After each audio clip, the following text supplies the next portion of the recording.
So next thing, since I'm getting ready to go out, I don't want to put any serum or oil or anything. That's purely a nighttime thing for me just because I am so oily. And I'm using our No Beauty Calming Day Moisturizer. There's CBD in it, so it just like really relaxes the skin, takes away redness. Hang on.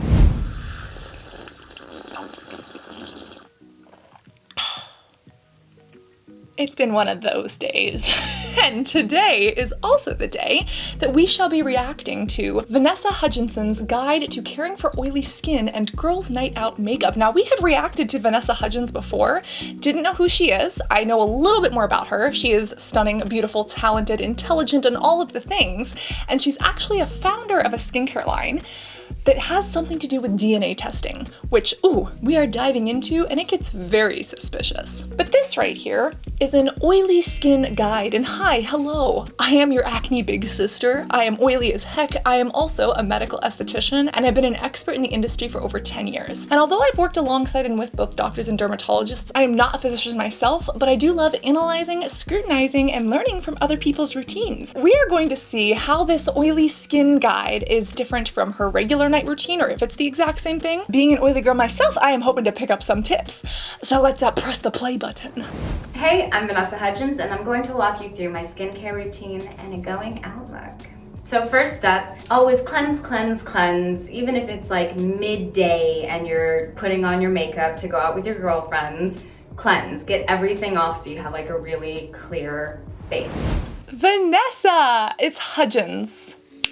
I correct myself, thank you very much. Possessive nouns, how about that? She mentioned that she's going out, and it sounds like this might be midday. Here's my question. Does she remove her makeup at night? Does she cleanse her face in the morning? Does this mean that we are cleansing 3 times a day? Because that seems a little bit excessive, if you ask myself and many doctors and dermatologists, but we shall see. I start with my No Beauty Purifying Cleanser. Take probably that much. I have like really oily skin. It's always been that way for as long as I can remember. I started breaking out probably around when I was 21 because I discovered wine and cheese. I could not get enough. I was going almost every night to this little wine shop that was so cute and such a vibe, and my skin hated it. I mean, dairy, it's devil. A lot going on right here. Let's talk about dairy and wine and whether or not foods can cause us to break out and have acne. But let's also touch on her oily skin and the headband. In her night routine, she does such a great job using her headband. She has such a fun, quirky personality just from the 2 times I've ever seen her, or maybe I've seen her on Instagram. Heck, I don't know. But she was wearing a headband in her night routine. I mean, her hair does look nicely slicked back, but I'm like, if I were doing this, my earrings would be sticking to the cleanser on my cheek. Like, I would have to go fish them out with one of those nails. I would be having a hairline full of product. I don't know how she does it, but obviously she knows what's going on, and she is a sister, meaning that she has struggled with acne. And I love it when celebrities or people with notoriety are open about their skin conditions. Obviously, someone's medical history is none of our business, but if they're using that to sell products or if they're comfortable speaking about it, it's really good to help us all understand that skin is diverse, skin is different, skin can have these quirks to it. And it's wonderful to be able to celebrate those differences and recognize that perfection doesn't exist, even in the celebrity world where everything seems photoshopped and face-tuned and filtered, etc. She also mentions that oily skin. We've done some TikToks about why skin types don't technically exist, which we can also do a follow-up video on. But this oily archetype or this oily tendency when it comes to skin usually means that those sebaceous glands are a little bit overproductive. And there are certain things, such as foods or such as genetic factors, that can cause skin to produce more oil. How much or how little oil our skin produces is largely determined by our genetics and our hormones. A lot of people don't realize the impact that hormones can have on oiliness. Most people think of hormones and acne, but hormones and oil also go hand in hand. When it comes to androgens or DHT, sex hormones that everybody has, all genders and all sexes have both estrogen, testosterone, etc., just at different levels. And some of those different hormones that are circulating throughout the body can have an impact on the oiliness of our skin. She also mentions this wine and cheese and how this cheese and wine was breaking her out. Can food or beverage cause acne? The answer is technically no, because if that were true, then everybody who ever ate cheese or drank wine would have acne, and that's not the case. We know that correlation is not the same as causation, but there have been some interesting similarities between people who eat lots of dairy or certain types of dairy, such as whey protein, and break out more. A lot of bodybuilders who eat whey protein tend to really struggle with their acne. Back when I was eating whey protein, it was horrible for me. Brian Turner is another amazing YouTuber here who speaks about his Accutane and acne journey and how whey protein really caused him to break out as well. And even outside of those anecdotes, there have been medical studies done on dairy and acne, or whey protein and acne, that do seem to show a bit of significance. So we need to look into this more, but it is quite possible that for certain people, dairy can trigger acne. And I actually don't know about wine. I know that alcohol in general can do a lot to our nervous system, to our body, and it can cause, aging in our skin, as well as other systemic effects, as we all know. However, I don't know of any studies that directly correlate wine to breaking out. I do know that wine has resveratrol, which has been correlated to heart health, but it's much, much healthier to get resveratrol from grapes rather than drinking 50 glasses of wine, because that's what you would need to get the amount of resveratrol that's actually, recommended. But I'm glad that she brings it up because it is interesting and it starts a conversation nonetheless. That was like a big reason why I started No Beauty. It's because it's so hard to figure out what your skin needs. And with our diagnostics test, we take all the guesswork out for you. So you know that what you're using is actually right for your skin. I love this idea, but No Beauty? We're gonna have to dive into this a little bit more because this is interesting. When I first watched her go to bed with me on Harper's Bazaar, her night routine, she was also using No Beauty, and I kind of felt like she was just trying to figure out what the bottle was saying and rehearse it. I don't know, that was just what I gathered from that experience. But it looks like No Beauty was created with her, with Madison Beer, who's a really amazing singer and artist, and then a dermatologist who really knows her stuff. Now, what's different about No Beauty is that they do have this skin DNA test. Okay, and then I thought it was customized skincare. It's not.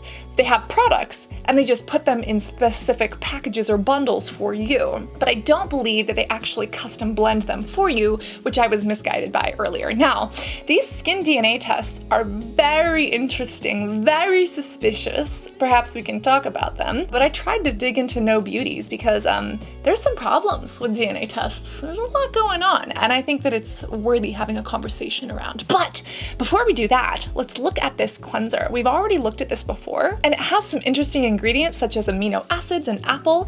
It does have some fragrance and some things that I don't particularly love, but it's a cleanser, and you know what? It's $18. This is not half bad, and for what it is, I haven't used it yet. The ingredients look halfway decent. If you do have really sensitive skin, there's fragrance in here, there's plant ingredients, so I would like to know what happens if someone goes into this and says, hey, I do have sensitive skin, or I'm very reactive, if they would still recommend this cleanser or recommend a different one. Again, I stand by what I said before. It's a very cute website, but the whole aesthetic just reminds me of like a kid's diaper brand.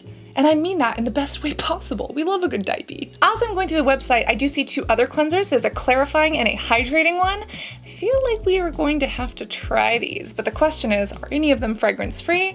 Are any of them really that different? Because I am already seeing some similarities in these ingredients and the fragrances being used here. My skin looks amazing. It's so nice because I feel like I'm finally at a point where I love my skin. My skin looks the best it's ever looked. When I was trying to figure out my skincare regimen, I was trying so many different brands, and I realized because I have such sensitive skin, anything that has a lot of ingredients just does not work well for me. And there's nothing worse than buying a product and being like, okay, this is gonna be great because it does this, and then it does the exact opposite. So next thing, since I'm getting ready to go out, I don't want to put any serum or oil or anything. That's purely a nighttime thing for me just because I am so oily. I just do a moisturizer, and I'm using our No Beauty Calming Day Moisturizer. There's CBD in it, so it just like really relaxes the skin, takes away redness. Hang on. Let's take a look at this. Also, she's dragging this across the face. Why? Why are we dragging it across the face? Let's hope that this has some good preservatives in it. What is good is that it's $20, which is really not bad. I really appreciate that. And yeah, when we look at the ingredients list, we've got a whole bunch of oils. We have hemp seed oil, we have lavender oil, we have sea buckthorn oil, we have sativa flower leaf stem cell extract, so that's a little different. We have caprylic triglycerides, so glycerin, squalene is another oil. There's a lot of oils in here. So it's not the same as an oil serum, but it is an oily serum, and because of that glycerin, that caprylic triglyceride, and that water, it makes it a little bit more of like a creamy moisturizer. Now, she does say that it's a day moisturizer. The way this applies, it looks more like a serum. I guess you can call it whatever you want, like more power to ya. But from the way that I look at this, I'm not seeing anything in here that's really revolutionary. And you know, I don't see anything in here for oil control either. I feel like a lot of people who have acne or oily skin avoid oils because they think they're bad, not realizing that there are some oils that can be really great or moisturizing to skin. Remember, moisturizing and hydrating are two different things. One of these is not like the other. However, this product I don't think is going to do much for oil control. In the cleanser as well, I don't see anything super mattifying. I don't see anything like niacinamide that would actually help with oil regulation. That's what I would look for in here. It looks like this product does have a little bit of lactic acid, which could add hydration to the skin or exfoliate, but I really don't see how that's going to help with any of the greasiness. The good news is that based on the ingredients and the preservatives, we do know what is going on. We have phenoxyethanol, we also have sodium benzoate. These are great. This product is being preserved properly, meaning that even if she does stick the dropper on her face and drag it across, any bacteria or gunk or pathogens or viruses that are on topically the skin, if you put that back in the little bottle, it's not going to fester and grow because this product is properly preserved, which is why we love working with dermatologists on product formulation and chemists on product formulation to make sure that we're not spreading herpes simplex virus type 1. Cold sores, you dirty, dirty humans. At least your faces are clean. I don't really wear that much makeup on an everyday basis, but being on set is just the amount of powder that has to go on because I'm so oily is significant. And so I end up getting clogged pores and breaking out. She mentions this makeup clogging her pores. This can happen, but it depends on what makeup it is. And it could really be anything. You know, if your skin clogs or plugs up, then acne bacteria, inflammation, and oil kind of sits under the skin. Acne bacteria feeds off of the oil. It farts and poops, like literally it creates waste products, and those can have inflammatory side effects. And so then a whole bunch of immune cells come to this little infection and they start getting red and irritated, and because there's nowhere to escape, they can't go anywhere. And sometimes makeup can clog and make that worse, but makeup is not indicative of causing acne for the same reason that we can't say that wine or cheese causes acne, because then everyone who wore makeup would get the acne. You know what I'm saying? You know what I'm saying. Still, as an oily prone person, I know this struggle, and makeup can help with oil control, especially blotting sheets or certain powders, but I really feel like oil control does start with skincare. Even a really good oil controlling primer or moisturizer that has like oil wicking properties, or a sunscreen with mattifying control, like Dr. Murad's SPF 15 with mattifying properties, that is excellent as a base underneath makeup. That is what I would highly, highly recommend, but we'll see what she uses here. Okay, so next, after I moisturize and still have that on, I use this thingy. It's called Complex Culture, and it just like really depuffs your skin. I love lymphatic drainage massages. When I did the Fenty show, the morning of, I was like, okay, gotta get a lymphatic drainage massage because it really does make a difference. I love taking time to do this because it's just like throughout the day, we are pulled in so many different directions, everyone. And it's so important to really take care of yourself and like be your own best friend, which Madison Beer, my partner, once said. I love that she and Madison seem to like know each other and actually care about each other. Again, I don't really know who she is, but when you have a co-founder of this brand, it's important that you guys get along. And again, just like in her Harper's Bazaar video, I love her philosophy around beauty. You should be your own best friend, even though I know sometimes it's hard because sometimes we are our own worst critics. You should be able to love your routine and experience it and do what feels good for you, which I guess for her includes this little depuffing tool. Dude, if she's getting lymphatic drainage facials before Fenty Skin shows, heck, I wake up and I get puffy. I wonder if I should start depuffing my face like a celebrity. Is that something we want? Do we want to have a depuffing routine together? Like, is that something we need now? Because all of a sudden I'm starting to get inspired by Vanessa. This little culture thing, this common culture little vibrating tea wand, I'm sorry, do you know what this looks like? Every single time I see one of these, I can't help but think of it. An IUD. Anyways, I think that these are overpriced. I don't think that they are amazing. If you want a little bit of massage or stimulation, or a cold spoon can be super helpful. And hey, if you're paying 15, 20, 50 bucks for it, then great. If you're supporting a small business, someone local, maybe you have to pay more for labor or parts, that's even better. But a lot of celebrities pay like $250 freaking dollars for these little vibrating face tools. And I'm like, why are you spending $200 to rub a vibrating IUD on your face that's really not giving you what a sunscreen or a retinoid can do? And it's probably coming from very similar manufacturers to the less expensive ones. Now, this one is not bad. Again, like No Beauty, this one does not cost $1 million. This is $26.99. I don't hate it. I just don't think that people need to spend $200 on them. When it comes to lymphatic drainage, this is not the best for lymphatic massage. It doesn't hurt, but I would use the hands, especially because you do have more control and you can be a little bit more strategic in the ways that you kind of work with the skin. This, I don't know, is it vibrating things into the skin? Is it helping them penetrate if you put it in the fridge? Is it cooling? Does it wake you up? I don't know, but she looks like she enjoys it. It doesn't cost an arm and a leg, and that actually makes me really happy to see her be happy in her own skin. Probably a year ago, I started getting really invested into like a long, lengthy skincare regimen because I was just like, how much time am I worth to myself? I'm worth all the time that I need and that I want. Yes. Abso-freaking-lutely, yes. Sometimes, like, I look at, who was it, Shay Mitchell's routine with like 58 steps. I'm like, how do you have time? And it's like, you know what? Nobody has time. People make time. Beyonce has 24 hours in a day. Steve Jobs did. Oprah does. Like, every single one of us is given the same amount of time, and we really need to see how we're prioritizing it or how we're using it. And I think that is a really interesting lesson that I'm still struggling to learn. Life is too short to use shitty skincare, my friends. If you bought something and you're putting it on your face and you're like, I don't enjoy the process of this. This doesn't feel good on my face. Everyone loves the CeraVe, but I am starting to believe the CeraVe is not for me.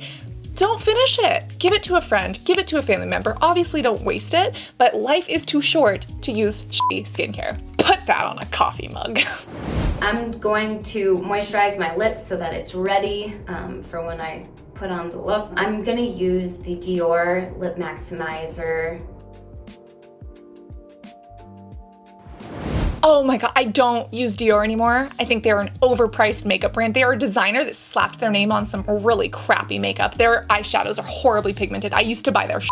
I used to have this lip gloss. It was this orange one and I spent a ridiculous amount of money on it. I was in like 80 grand of credit card debt. It was bad. And I was trying to shop my way to happiness, which newsflash, didn't work. But I used to use that. It wasn't that great. It was really sticky. But you know what? It looks great on her, and I will say it is a very pretty color. It wasn't as shitty as the eyeshadows, that's for sure. The blue eyeshadow from Dior, it came out a gray color. That stupid quilt one, ugh. When you spend $60 on an eyeshadow palette and you get duped by it, you are permanently salty, okay, my friends? Okay. Fashion houses, stop trying to be cosmetic chemists and makeup designers. It's not happening. We're going to start makeup. For concealer, I use Rare Beauty. Shout out to Selena. And I just dab it on kind of around my mouth area because I feel like that's always a little more red. And then a little in between the forehead. My mom is from the Philippines and her heritage is so all over the place. She is Filipino, Chinese, and Spanish. And so I, from her, have very yellow undertones. And it's hard sometimes, I feel like, to find a color that like actually matches for me because everything goes a little too pink. So it's been really great being able to find like some products that actually match my skin. I love this because it just kind of disappears and just gives you a really flawless finish. And then I take my Bare Minerals Bare Pro, which I love because I have such sensitive skin and their stuff is just so clean and doesn't make me break out. And I just take it and blend it out. There are many things happening here. She looks amazing. Hearing about her heritage, about her mom, and her struggles with finding the right makeup color, I I love it. I love that she's using Bare Minerals to do a little oil control, but what I don't love is the idea that this clean makeup is somehow better and doesn't cause breakouts. That is not true, and clean beauty usually has all of the same ingredients that not clean beauty has. They just label it differently and they charge you a different price because there is no regulatory standard for the term clean, and often clean products actually have more irritating ingredients than the dirty ones, and we've spoken about that ad nauseum with Gwyneth Paltrow. For example, take something like cyclopentasiloxane. Sounds absolutely terrifying, right? Well, it's not. It's actually very smoothing on the skin. It can help the product slip, even evaporate nicely and absorb into skin. But then you take something like an essential oil that you might have in a clean product and it's irritating to the skin. It damages the skin barrier. It can cause a contact dermatitis, which something like dimethicone really doesn't do. Dimethicone is used in wound healing in hospitals, okay? And it's those things that until you really dig into the industry or you work in it, you don't realize. And that is why a lot of marketing and a lot of companies like to shove this clean beauty down our throats, because most consumers don't know better or don't bother to educate themselves like you do. But that is why we apply skincare and sometimes meditate. We also drink deliciously flavored beverages. Ah, yes. She also put on concealer and powder and the makeup, but she's not wearing sunscreen. Now, this is a night out, so okay if you don't want to use sunscreen at night, but then are we doing, I think we're doing 3 skincare routines in one day. Is that what's happening here? Cleansing in the morning routine, 5 p.m., whatever this is, because you're putting on makeup. I'm hoping that she removes her makeup at night because I've seen her remove her makeup before and she had beautiful purple eyeshadow. Maybe this is like a once a month thing because I cannot imagine doing this on a regular basis. I would like some clarification, please. This No Beauty does not seem all-knowing. If we were to grade this routine for oil control, how would we do it? I mean, I wouldn't give this an F because at least we're cleansing and we're applying a powder, but this is not something I would reach for. It's a C. We still pass. She looks great. She's doing something that works for her, but I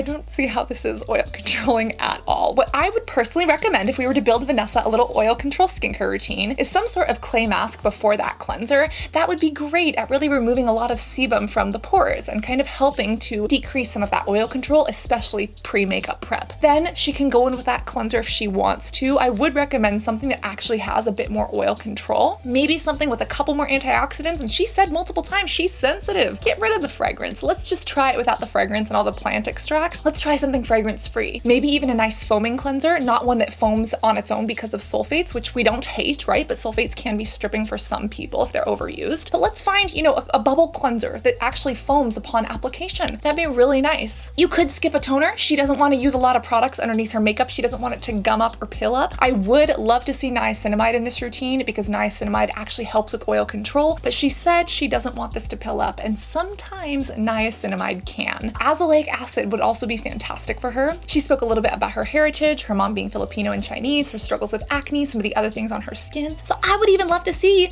some azelaic acid in here. Again, as long as it doesn't pill or ball up, because we want to avoid that under makeup. I would recommend the Dr. Sam's, the neutralizing gel. Mwah! Oh, that would be fantastic for this routine. And I would recommend that over this moisturizer. This moisturizer keeps the skin moist, but those oils, do we need that under the makeup? It doesn't help with the oil control. The neutralizing gel with the salicylic acid, the azelaic acid, that would be phenomenal for oil control and a couple of little breakouts that pop up here and there. Then, again, forget the moisturizer. What are we doing with this moisturizer, my friends? Come on. Let's get this mattifying Dr. Murad sunscreen. SPF 15 plus oil control built into this product. Even if you're not going in the sun, this is what's going to keep the skin mattified. You can use it as a primer. Didn't even see her use a primer. This would go perfectly underneath the Selena Gomez Rare Beauty concealer. I have that concealer. I've tried it a few times. It's actually a really good concealer if you use it right. And it goes flawlessly over the Murad sunscreen. And you're just keeping yourself protected. She goes in with her other beauty products. There's not much here that, concerns me from a mattifying perspective. But yes, if we were to do this routine, I would do it very differently. And also, if we were to do a DNA skin test, I would do it with a very skeptical lens. These DNA tests are not what most people think they are. They do not work the way most people think they do. Specifically, No Beauty creating its own DNA test? That just smells fishy. I have a feeling that this is being licensed, and a DNA test is just a statistical representation that is weighed against everyone else who has previously done that test. So has this been done by 7 people, 700 people, or 7 million people, or 7 billion? There's not even, come on. not even 7 billion here. Are there? Have we hit 7 billion yet? We may have. It is a little bit interesting to me. And as I dig more and more into the No Beauty line, I get more and more questions. Also, I can't find any reviews of No Beauty except for the ones where PR was actually shipped to the people to try it. For instance, in traditional magazines, there's nothing on YouTube. Like, I can't find any regular user who has used this. If you are someone who has purchased and tried No Beauty or taken the DNA test, please hit me up, call me, talk to me, call 1-800-ACNE-BIG-SIS. Let's chat about it because I have questions. I've also got some PhDs on speed dial that I'm gonna be talking to because I have suspicions and I want answers. Curiosity killed the cat and the Cass yet again. What do you think of Vanessa's routine? What do you think of the little oil control routine we made for her? And what do you know or want to know about No Beauty? Make sure that you subscribe so that when we do a skin DNA test, you don't miss it. And always remember to stay hydrated, both orally and topically. I love you, beautiful butterflies, and I cannot wait to see you in her night routine because her night routine actually had a lot more steps. Like, I am just leaving this in a sense of confusion. Cosmetic confusion. Hello, my old friend. Here we are again. Love you guys. Bye.